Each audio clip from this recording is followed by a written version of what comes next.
Welcome everyone, and thank you for joining us today for what I hope will be a lively discussion on the insurrection in Mozambique's Cabo Delgado province. I'm Elissa Jobson, Director of Global Advocacy with International Crisis Group, and I'm going to be moderating the event today. Before I introduce the speakers, I want to thank the Mail and Guardian who are partnering with Crisis Group on this event. It's the first event that we are hosting in association, and we hope it will be the first of many. I'm delighted today to be joined by three great panelists. Dino Mahtani is Crisis Group's Deputy Africa Programme Director and the author of our recent report, Stemming the Insurrection in Mozambique's Cabo Delgado.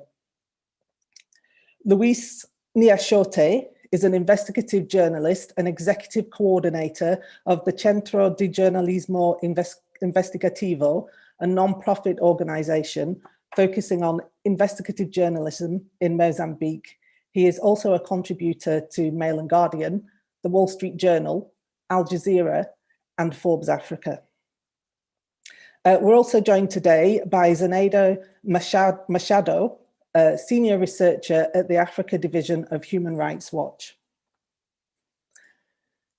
Since 2017, militant attacks and security force operations have claimed the lives of almost 3,000 people and displaced hundreds of thousands more in Mozambique's Cabo Delgado province.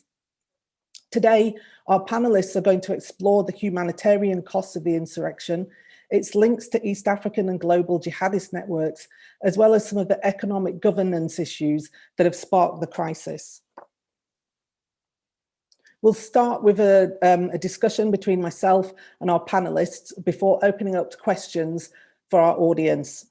If you'd like to ask a question, please do so by using the Q&A box on the bottom right of your screen. When entering your question, please make sure that you state your name and affiliation. I'd just like to let everyone know that the meeting is being recorded and live streamed. So I'm gonna start with a couple of questions for our guest, Zenaida from Human Rights Watch. Zenaida, the conflict in Cabo Delgado has had terrible consequences for its inhabitants. Can you describe the humanitarian situation in the province and how this affects human rights?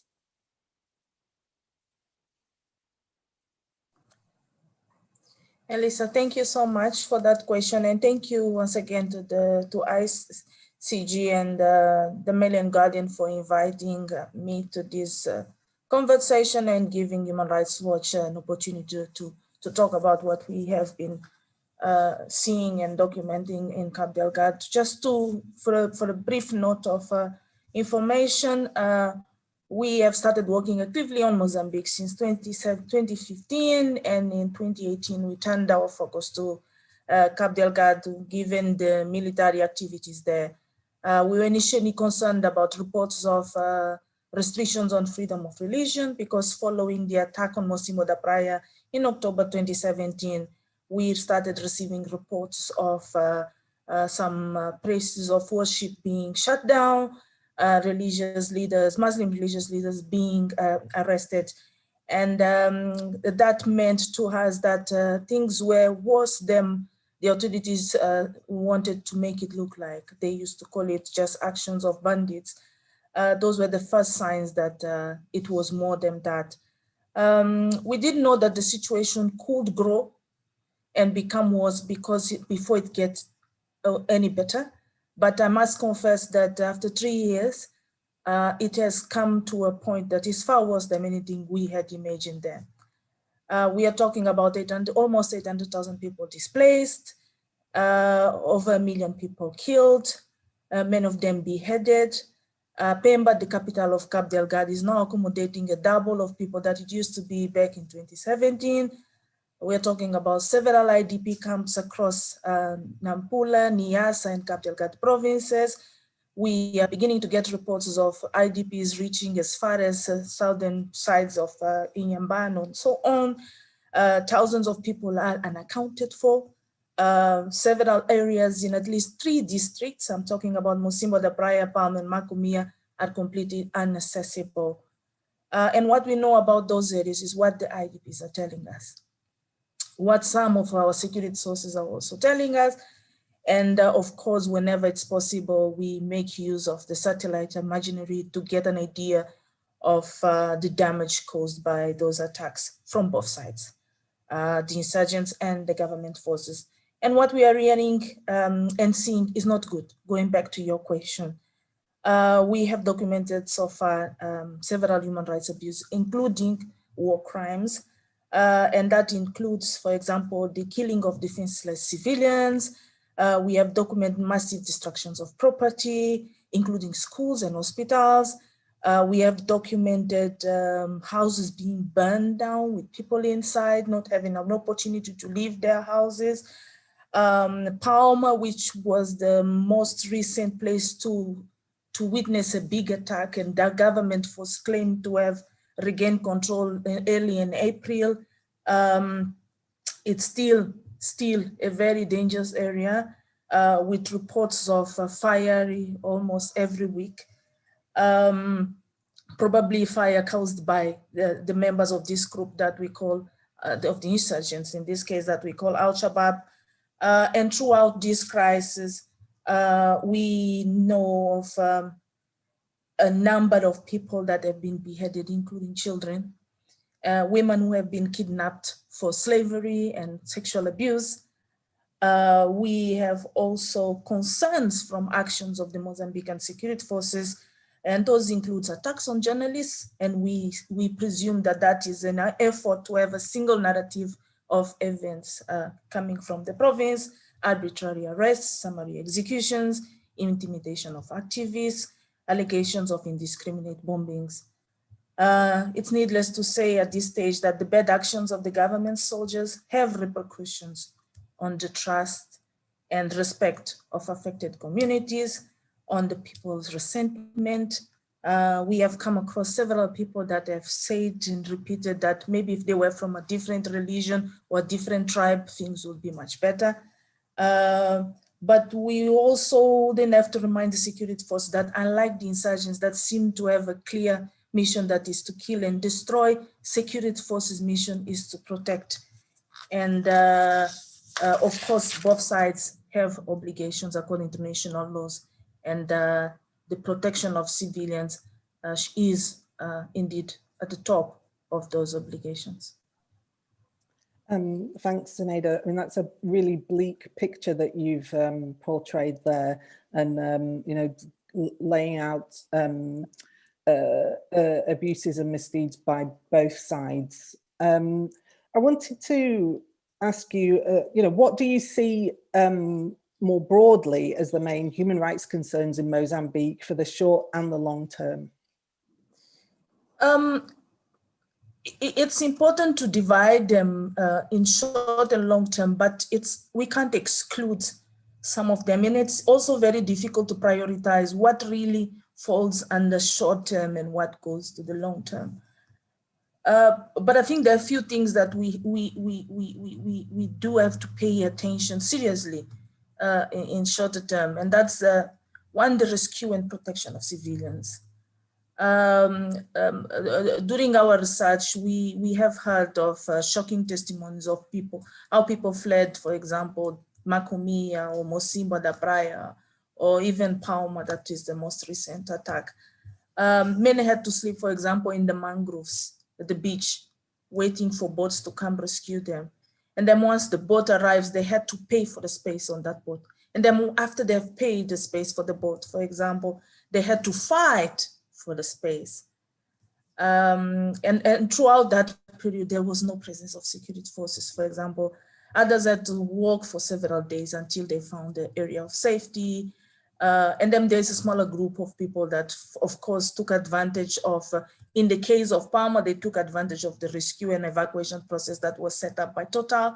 And some of them are also still being rescued by security forces. But the reports we are getting is that even for you to get rescued by security forces, you have to bribe for the space on the plane. And one thing that it seems concerning and very recurring from the whole interviews we have with people is that it would appear that the authorities are unable to reach people in some unsafe areas and remove them from those areas. And what that means is that people have been left on their own to find safety. And that shouldn't be the case. So it's clear there is a need for a plan to rescue and protect civilians if this conflict continues. There is also the element of the conditions of the IDPs, these internal displaced people. We are currently working together in partnership with Amnesty International to document the conditions of the IDPs. How are they being treated?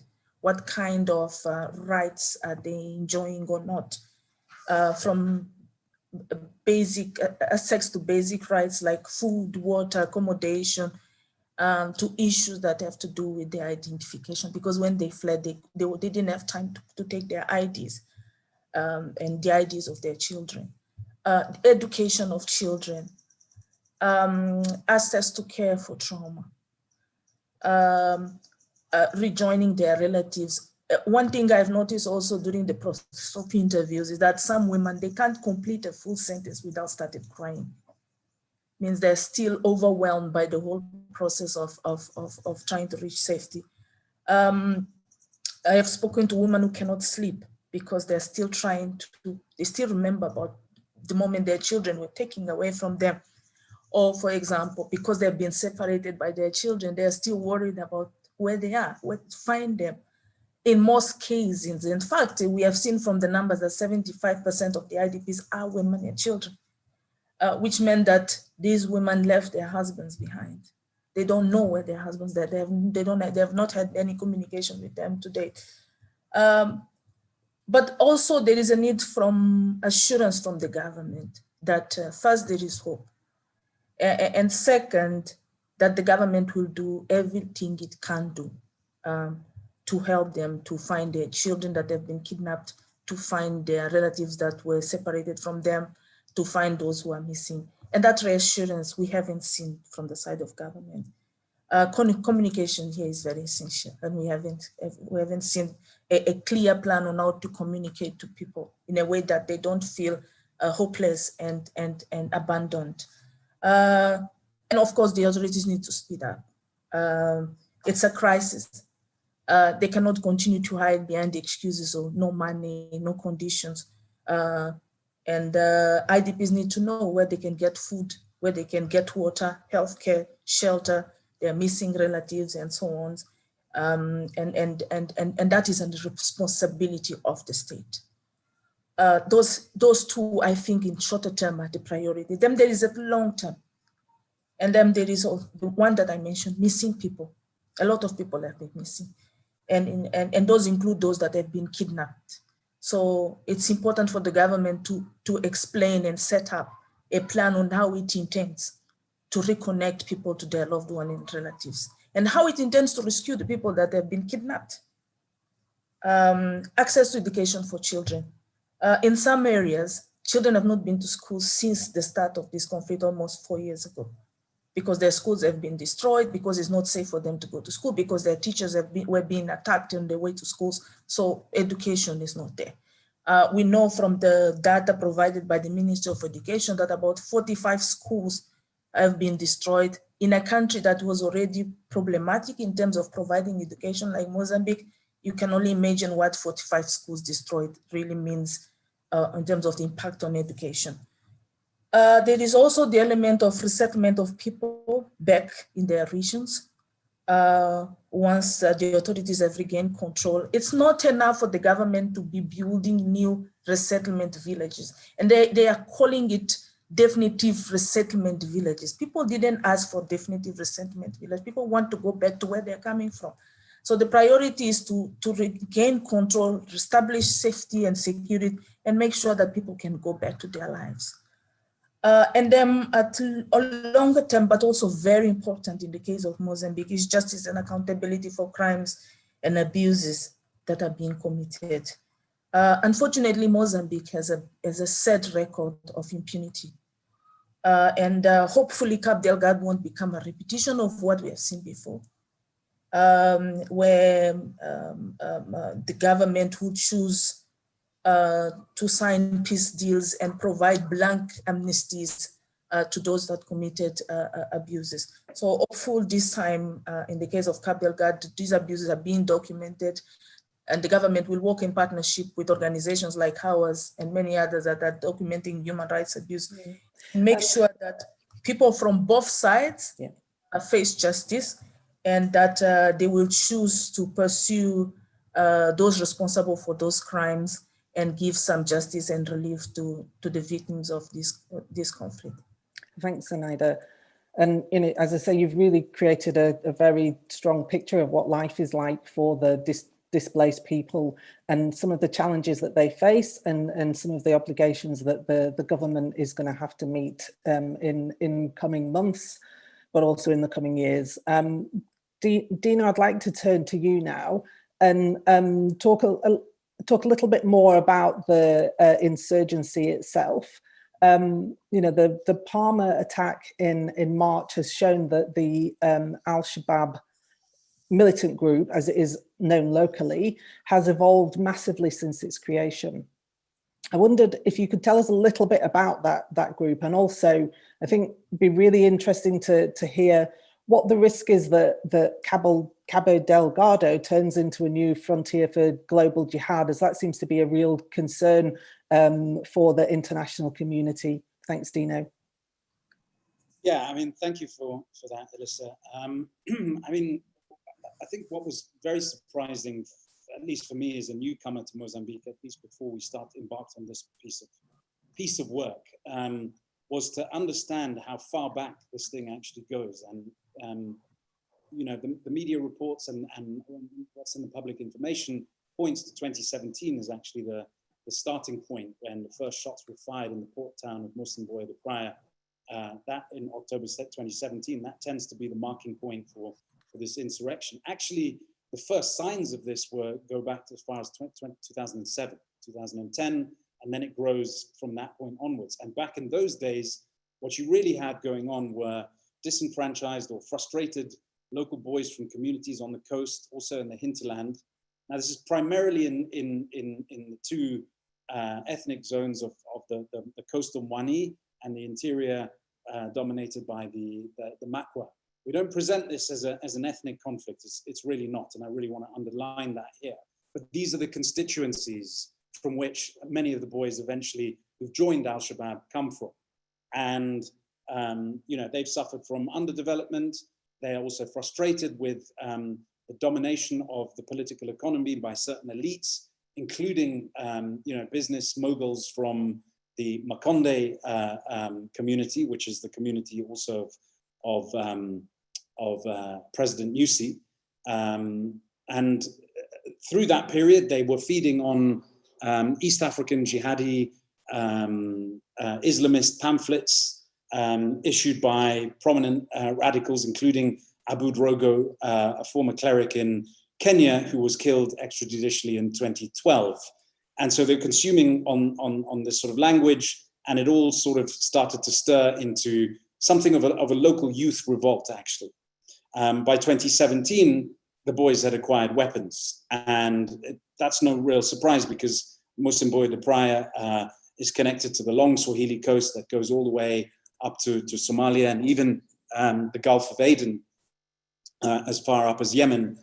There are ocean-going dhows that are trafficking in all kinds of illicit goods, including weapons. So it's possible that they got some weapons smuggled in from the coast. When they also started first attacking, very small groups, groups of 10 and so forth.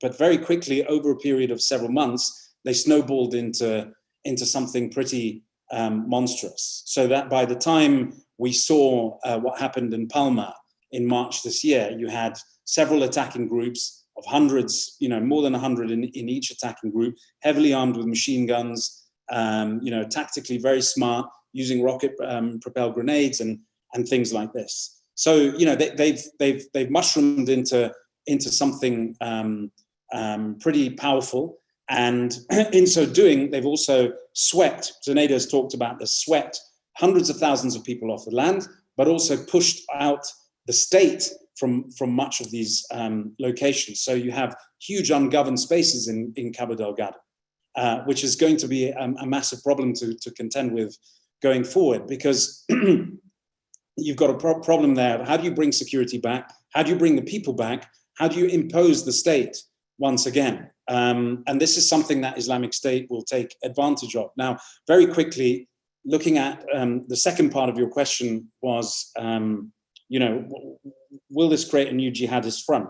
Well, with that ungoverned space, you have outsiders like Islamic State looking at this group to say, what kind of opportunity do we have to tunnel in the kind of tactical or new technologies, training, leadership, financial management, as Islamic State are doing in other parts of Africa. But they also have, they're looking at the networks that can be exploited across the Swahili coast. This is also an ungoverned space of, characterized by smuggling and trafficking that can be exploited. There's also been these odd relationships between Mozambique and also militants, but way back in the past in Eastern DRC. This is why Islamic State for a time called what's going on in Mozambique as part of Islamic State Central Africa province. But as far as our research has shown, those links have pretty much died out. So there's a massive risk. Islamic State is far from controlling this group. We've made that clear in our report, but that risk is there. Thanks, Dino. I'd like to ask you now a little bit about the Mozambican authorities' response to the crisis so far. How would you assess that? And what support do you think they need from external partners? Yeah, so I'm going to answer this question in 2 or 3 ways. I mean, primarily this has been a security response, but it's also been a security response with a very weak national security forces. Mozambique's national army is only 12,000 strong. Mozambique itself is the size of Pakistan. Cabo Delgado is the size of Austria. So you've got a very small national force dealing with something that's spiraling out of control. Its stockpiles, its Soviet-era stockpiles are often, in a state of disrepair. Discipline of the army has also been weak. And for this reason, partially, the government has relied on a paramilitary police unit to deal with the problem. And this police unit has received over the years a measure of better funding. It's been better taken care of by successive national governments, because actually since the 1990s peace deal in Mozambique between the authorities and the Renamo opposition group, the government has sort of been under pressure from its international partners not to spend on military spending, but on development. Anyway, this is another reason why we've got a pretty weak security force, and then they've instead privileged this paramilitary police force, which has had some degree of success, particularly when it's relied on private military contractors to step in. For example, it used Wagner Group, the group that was linked to the Kremlin. Actually, that wasn't terribly successful. Then it used Dyke Advisory Group, a South African private military company, to take the fight to the insurgents. But even then, the campaign was marked by security force abuses, reports of abuses also committed by the Dyke Advisory Group. So they were able to dent militants from time to time, but not really contain them, because at every cycle of the conflict, these guys have just rebounded with ever greater ferocity. And as Zenaida has said, inflicting even more atrocious, even more atrocities on the civilian population. Now, while that's going on, it's also important to sort of divide up this group. And I see a question in the chat which chimes with this. This group is a composite movement. It's, if we split it between its muscle and its brains, the muscle is mainly Mozambican. It's youth from Mozambique who've been drawn out of these communities, as I've explained in the last question. But there's also an element of jihadists from neighboring Tanzania who've also jumped in, fleeing security force crackdowns in that country in 2017, to plug in and take an opportunity to keep the pot stirring in Mozambique, whereas they were flushed out or stamped out in Tanzania. So that when it comes to the response of the authorities, yes, they've been trying to contain this militarily, but have they, for example, open dialogue with the Mozambican elements? And our research has shown that actually the muscle or the Mozambican elements, often drawn in by money, the promise of money, they only stay in the movement sometimes because they're being paid. There was a group of them that just a few days ago that surrendered, saying that we're tired of living like animals in the bush. So they're sort of materialist in nature. And where the big policy gap that is missing in terms of the Mozambican authorities' response to this is addressing that, addressing those local grievances, because while they may not be able to get rid of the Tanzanians or stamp out Islamic State from the Swahili Coast, Mozambique, or the Swahili Coast, or planet Earth for that matter, what they can do is something about these Mozambicans. And really that's what we're sort of leaning into in our report is for the government to develop its forms of dialogue with Mozambican militants. Luckily for Mozambique, they have about $1 billion that's lined up now in terms of donor funding, which it's due to be poured in all over the north, particularly in Cabo Delgado, and they can use that to soothe local community tensions if they're able to contain the insurrection through security means. They need to invite the population back to these areas, as Zenaida has referred to, then open up community dialogues, soothe those local tensions, and use the communities and other influencers who have connections to these militant boys who are drawn from these communities to reverse the flow of recruitment. In other words, they're being recruited in Al-Shabaab by the communities from the local, these are sons of the soil of these communities, reverse that flow of recruitment away from Al-Shabaab and back into society. Thanks, Dino. And it's really good to get the outline of how this group has developed, what it's developed into today, and the challenges that the government has faced in addressing the insurrection. Just wanted to say, it's good, we've got some questions coming in. Can everyone who wants to ask a question, please give us their name as well as their affiliation? That would be great. I want to turn to Lewis now, and I'd like to sort of speak with you, Lewis, a bit more about some of the causes that have led to this insurrection. I mean, you've recently been in Cabo Delgado, where you've been investigating particular economic governance problems. I wonder if you could tell us about some of the issues that you found during your research. Thank you, Elissa. Thank you, hi to all the panelists and the participants. Cabo Delgado reporting project is a part of the Center for Investigative Journalism since we launched our website 3 years ago, and we are doing Cabo Delgado because part of our staff is based there, and we are also training local journalists. That's why we are still covering this. The political and geographic situation is going more worse. As Zenaida said, I've been in Pemba, and also I went to Montepuez and the Chiuri district, but Pemba, the picture of Pemba is not good. It's not good because I think it's more than double people who fled for this war are in Pemba. And what we see in Pemba is it's like a conflict between the state authorities with NGOs, because government is not allowed the NGOs to give them support to the internally displaced people without pass through the National Calamity and Disaster Institute. This is not good for those all NDPs, because they're taking days to have the first aid assistance on the ground until the authorization, legal, official state authorization for those support from NGOs from these populations. I've been in Paquitique, is the most well-known poorest neighborhoods in Pemba City, where I found people who arrived who fled from Palma to Pemba at artisanal vessel who takes sometimes more than a week to arrive in Pemba without any goods.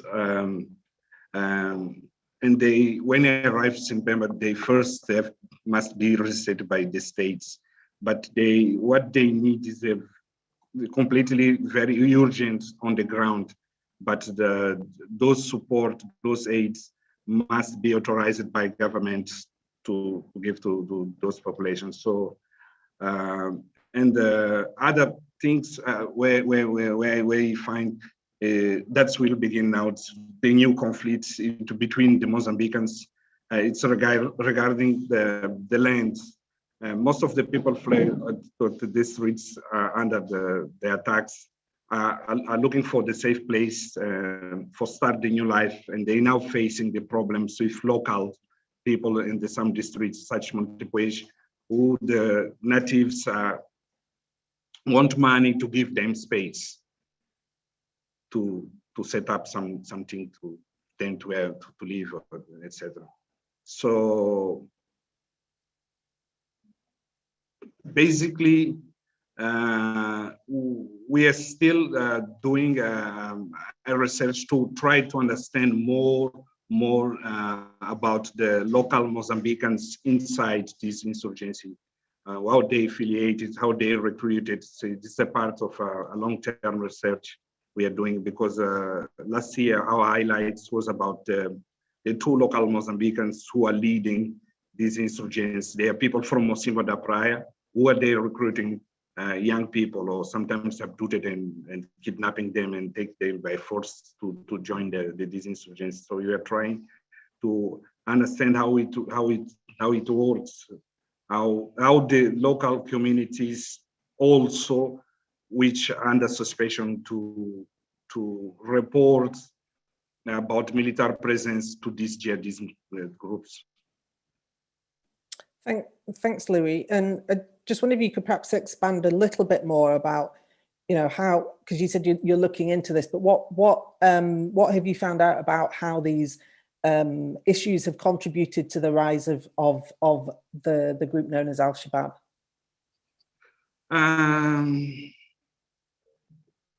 In the Cabo Delgado, it's in some districts, it's a part of Mozambique. Is a big country. They are not presence of the states, and what those people, these insurgents that are doing since this beginning, is most to spread fear. They are not to occupy the places for a long time.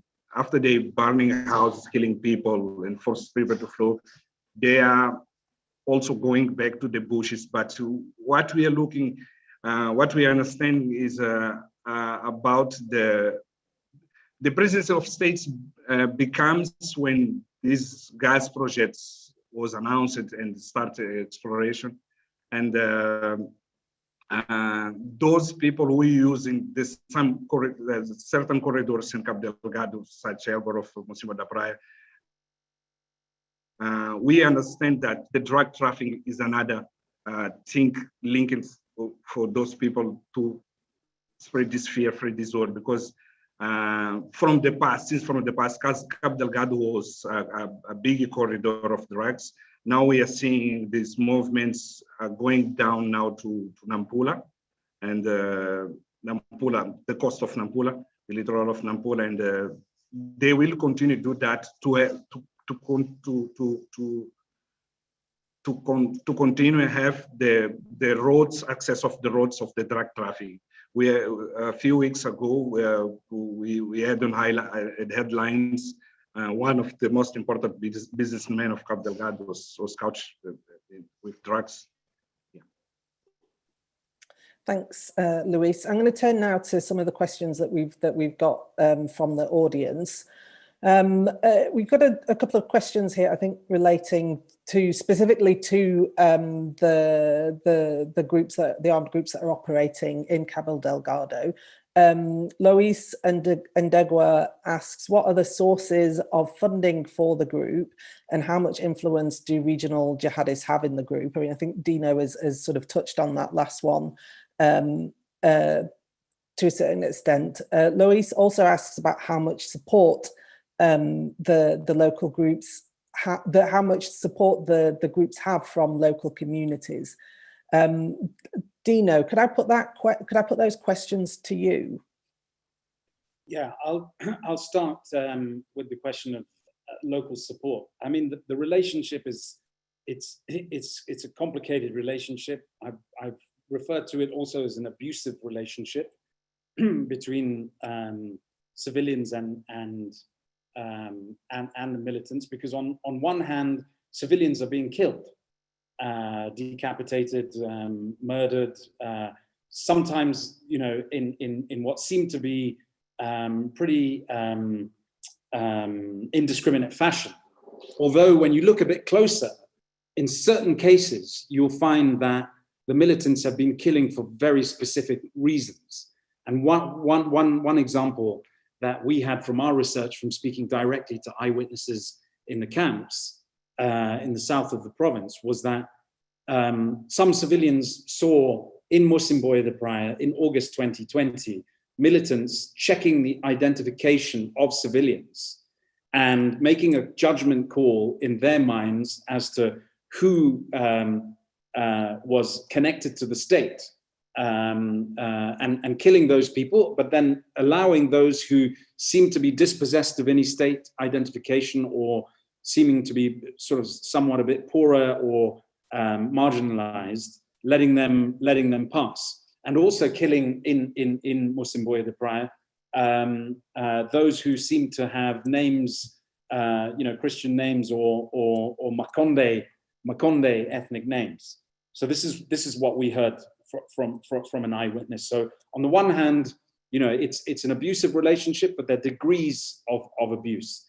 Let's also not forget that from these communities are also the boys themselves. They've been recruited from these communities. There are other civilians, for example, who told us, and I think Zenaida has a lot of information on this as well, but we've heard similar stories that when, for example, militants came across civilians on the coast, south of Mocimboa da Praia in a particular attack, they killed some civilians. Others then identified those that they had local connections to. Perhaps they were members of the same community who'd been recruited, and they actually gave safe passage to a number of people to flee. So they spared the lives of some of these people. So it's a mixed bag. This is a predatory armed group that's not actually governing territory. It's roaming around, it's basing itself in remote camps, and then roaming through territory that it's flushed the population and the state largely off the land. And then when it encounters civilians, if it feels that those civilians are somehow collaborators or people who constitute a threat, then it's death. If those civilians tend to be recognized by some of the militants, then there'll be some mercy that is applied. And you know, that's also an important tactic, because there's still a lot of recruitment coming out of some of these local communities, which brings me on to the question of money, because money is playing an important role. So we've heard lots of stories of money being put in the hands of young men to come and join this group to begin with. There are also media reports of men who've been involved for Al-Shabaab in combat, who themselves have been given bonuses, particularly after they've been wounded in combat, for example. So they're given financial incentives. What we do know, and I heard this, I mean, maybe Luis also knows a little bit about this, but from around the mid-2010s, 2015, there was money coming from abroad being pumped into the banking system in Mocimboa da Praia. So there's some money coming from outside. It's not very clear where this might be. You know, in terms of how they are gathering local revenues, well, I suspect, but I don't have particularly strong evidence that, you know, there are forms of taxation, you know, billeting from the communities themselves. In other words, just taking what they need from from the communities. But also, as Lewis said, even though the drugs trade has traditionally been the private hunting ground of elites that are connected often to the ruling elites of the country and the ruling powers in Cabo Delgado, there are now there's some NGOs who've looked into this and say there's no connection, and we shouldn't make a distinction or make a connection between terrorists and narco traffickers. But there is a small intersection that's possibly developing. We get this information from sources, including those who are monitoring the communications of militants themselves, that obviously if they've taken control of the beachheads now on the coast of Cabo Delgado, they're also perhaps taking control of some of the drug landings. But as Lewis says, most of it has been pushed south towards Nacala, and possibly also much of it into Tanzania. But there's a small amount that's coming through still into Cabo Delgado that's possibly also falling into the hands of militants. And after all, they control now, or they are a big part of managing the road networks, who gets access to the road networks through which these drugs are trafficked. There's some similarities actually to the way things are unfolding, for example, in the Sahel in West Africa in that regard. Thanks, Dino. We've had a few questions come through around the effectiveness and efficiency of the government. In particular, we've got some questions here from, sorry, I'm just having a bit of difficulty with my screen. Give me one moment, apologies for this.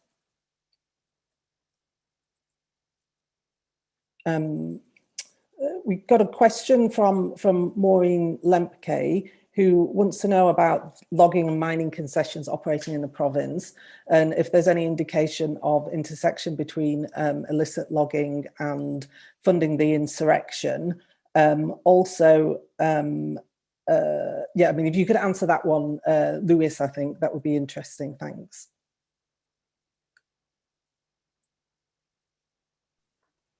Yeah, the only company who pays revenue, who gives revenue for the states in Cabo Delgado is Montepuez Ruby Mining. It's the biggest mining company in the province, in the country also. It's one of the biggest contributors for our economy. But apart of that, we still have another company such Fura, then another from Australia, I don't remember yet now the names, who state authorities are still complaining for they not paying. But illegal mining, it's another big activities, I think, who's feeding this insurgency. For example, in the Nhachote district, there is a village I went called Namalia. We find out a new road who have been built by the diggers of 32 kilometers of the roads. Most of the people there are using motorbikes, and the rubies you can buy it illegal at the black markets, at the prey, at the square, like in Montepuez. Montepuez Ruby Mining has their big own structure of security, but on the black market, you still have a lot of people looking for rubies from all parts of the world, Nigerians, Pakistanians, etc. And so this is continuing, and without any control of the state. Thanks, Lewis. I'd like now to turn to Kelly Moss's question. She's from CSIS, and this one I think is for Zenaida. She wants to know, she wants someone to speak about the reports of forced repatriation of Mozambican refugees in neighbouring countries such as Tanzania. Zenaida, do you have any thoughts on that? Thank you for that. I think it's important to note the links and similarities between people from southern Tanzania and northern Mozambique. So the movements of people have always been there. The recent reports come in a new scenario of the huge presence of the UNHCR in the area, and therefore alarms can be raised, and the massive numbers of people that are being sent back. But people fleeing to Tanzania because of this military conflict has been happening since the beginning. Because for many of them, it's first easier to go that side. Secondly, because they would feel more comfortable go to Tanzania than going to other places of Mozambique, including going to Pemba, for example. The other element is that if you look at access via land and consider the dangers that will be imposed to them on their way to Pemba, is actually much easier for them to just walk to Tanzania. So the reports are, the people going to Tanzania is not new. What we are yet to establish at this moment is how many people have indeed crossed to that side. Where are they? I have, for example, in the process of interviewing people, spoken to victims or people who have lost their relatives or had, for example, children kidnapped who are already based in Tanzania for about 2 years or 1 year. What again, as I was saying, what we are missing is how many people have gone to Tanzania and how many people have Tanzania sent back. And that's what we don't have. And I don't think the UNHCR also has that number, which is sad. Because neither UNHCR or Tanzania or Mozambique have an effective idea of how many people have crossed to Tanzania. Where are they? What are they doing? We have heard reports, for example, of cases where Tanzania is actually no longer repatriating people through the Cabo Delgado border. They collect the people and drive them, for example, to the side of Niassa and drop them there because it's apparently safe. Niassa is safer. So it could be the situation where they think that if it's Cabo Delgado that is not safe, but there are other places in Mozambique that is safe. There is also reports from the side of Tanzania that the reason why they cannot provide the status of refugees to these Mozambicans is because Mozambique itself has not clarified what is going on in its territory. And that again is what I would bring again an answer to a question I saw about the involvement of SADC. I think the reason why there is a delayed response from SADC to the Mozambican case is because they are too focused on the military intervention. And they cannot see outside the box and the bigger picture. There are so many things that SADC should have done by now that didn't do because it's focused on the idea of sending an armed group there to fight.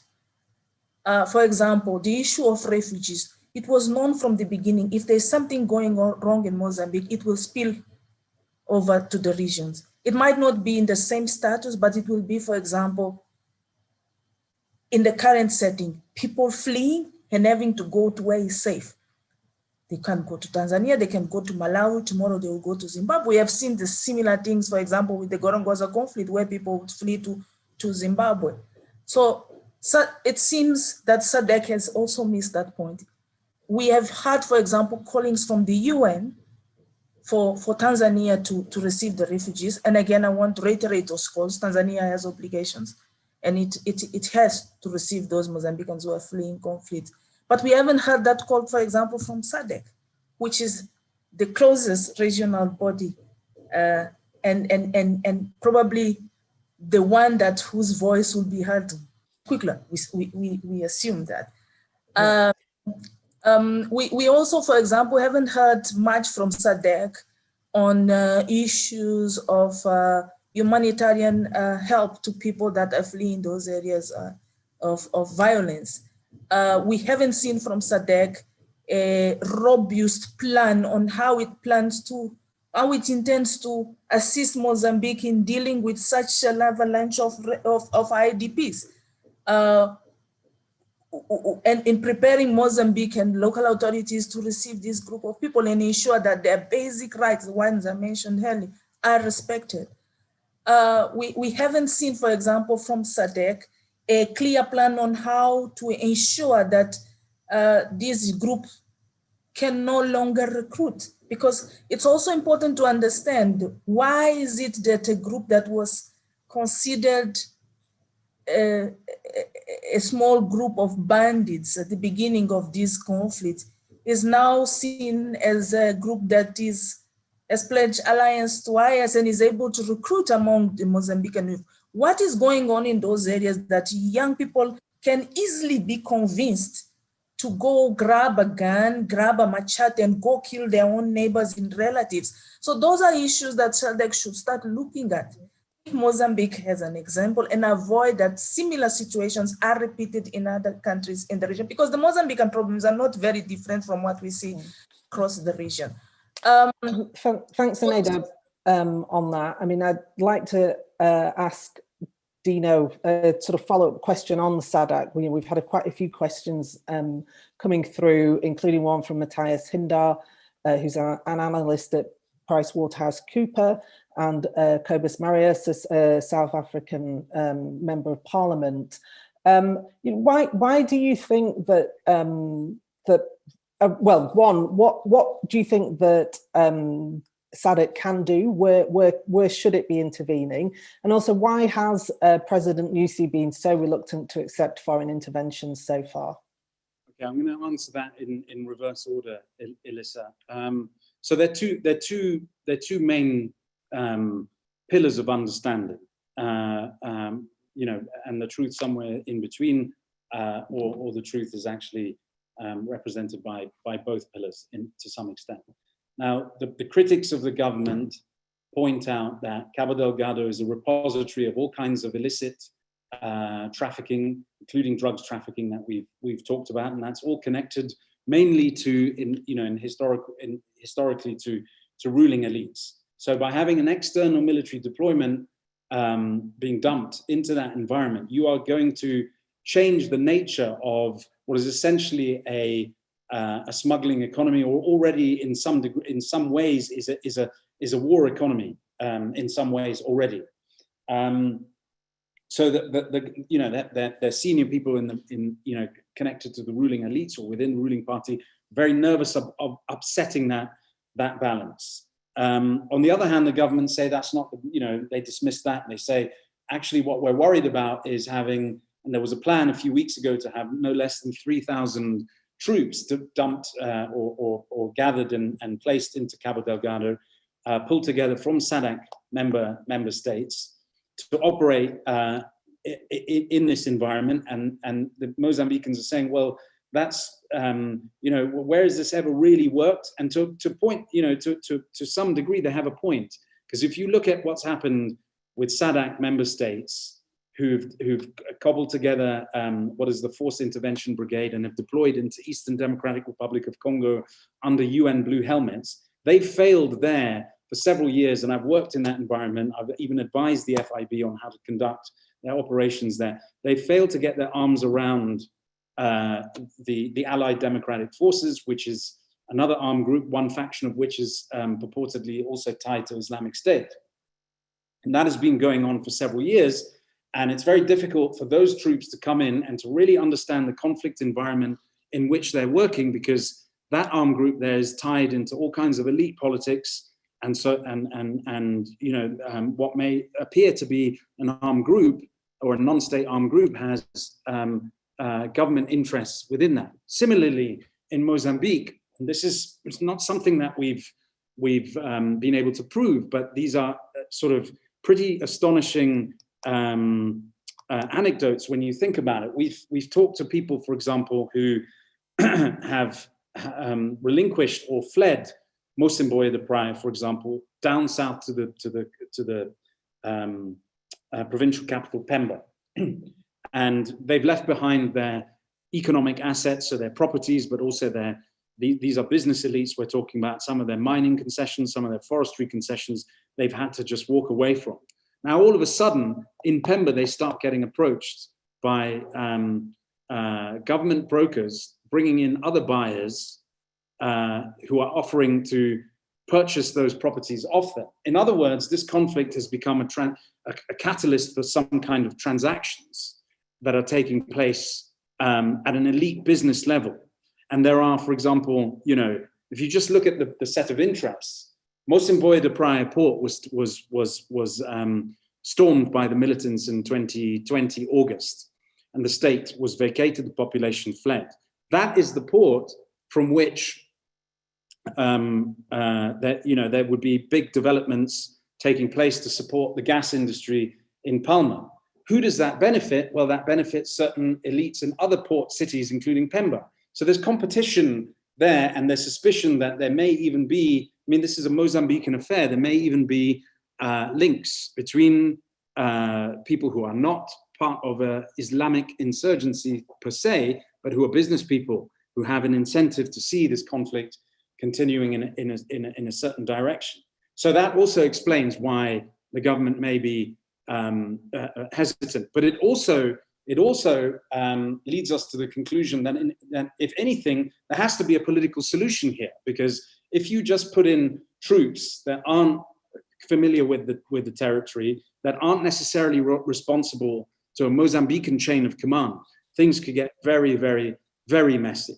And right now, what seems to be happening, which may be, I mean, it's not the best solution because this conflict has dragged on for months, you know, for years, and there've been a lot of people killed, but there is finally some small progress being made with Mozambican special forces troops being trained by international partners. We're starting to get a grip on some of the road networks in the province. And, you know, well, there have been some news reports that there have been some landmines being used. I sincerely hope that that isn't the case. But if these special forces can have some impact, that might be a better solution than putting in a huge external deployment, which will just be an advertisement for international jihadists to come and attack. So to round off that question, which then sort of relates to the final policy here, is that even Mozambican officials know, and they've said to us, that they are aware that they will never defeat or exterminate this group. They can't just wipe them out. It's never going to happen. They're part of the fabric. They came from the fabric of Cabo Delgado society. Better to use whatever military pressure can be used to stand up Mozambican forces to deal with their own problems and contain and degrade this group, to give the fighters enough of an incentive to start rethinking why they should be sitting in the bush suffering under that military pressure. But by the same token, also offer with the other hand of the state incentives, including these economic incentives that can be used to facilitate and trigger some kind of dialogue, first with communities and then with militants themselves. Thanks, Dino. I'm afraid that that's all we've got time for today. I hope you agree that we had it was a rich and interesting discussion and presentations from all of the panelists. And I'm sorry that we didn't get to have time to address all the questions. You know, we did have a lot of questions coming through on the Q&A. Before we finish, I'd like to thank our three panelists, Zenaida, Luis, and Dino, and the Mail and Guardian for partnering with Crisis Group on this event.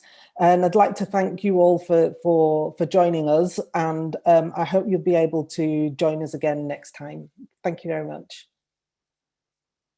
Thank you very much. Bye-bye.